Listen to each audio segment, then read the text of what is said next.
এর মূল মাথা হিসেবে ওনাকে ধরে নেওয়া হচ্ছে। এছাড়া বহু দুর্নীতির অভিযোগ রয়েছে ওনার নামে।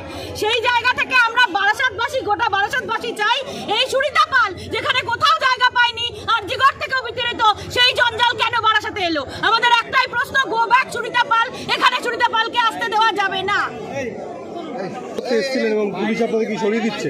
আমি এসেছিলাম আমার এখানে এই ট্রিটমেন্টের জন্য। তারপর সবার কাছ থেকে জানতে পারি আমাদের সাথে একজন ডাক্তারবাবু রয়েছে, উনি বলেছেন কালকে সুরিতা পাল জয়েন করেই প্রথমেই হুমকি দিয়েছেন যে ফার্স্ট ইয়ারে যারা আছে, একবার ডাক্তারবাবুকে আমি সামনে ডাকবো, প্লিজ আসুন, একটু ডাক্তারবাবুকে সামনে ডাকবো, যে আপনি বলুন। চিকিৎসা করতে এসছি, পুলিশ সরিয়ে দিচ্ছে এবং তার সাথে যেটা ঘটেছে এখানে এসে জানতে পারি ডাক্তারবাবু থেকে এবং অন্যদের থেকে যে সুরিতা পাল বলেছেন ফার্স্ট ইয়ারের কোনো স্টুডেন্টদেরকে এখানে রাখা যাবে না, হোস্টেল খালি করে দাও। উনি এসেই এখানে দুর্নীতি শুরু করে দিলেন। আমাদের একটাই প্রশ্ন এবং দাবি গোটা বারাসাতবাসীর পক্ষ থেকে যে সুরিতা পালকে এখানে রাখা যাবে না।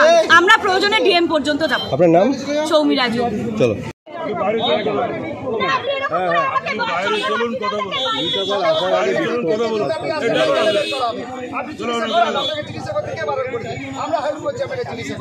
চিকিৎসা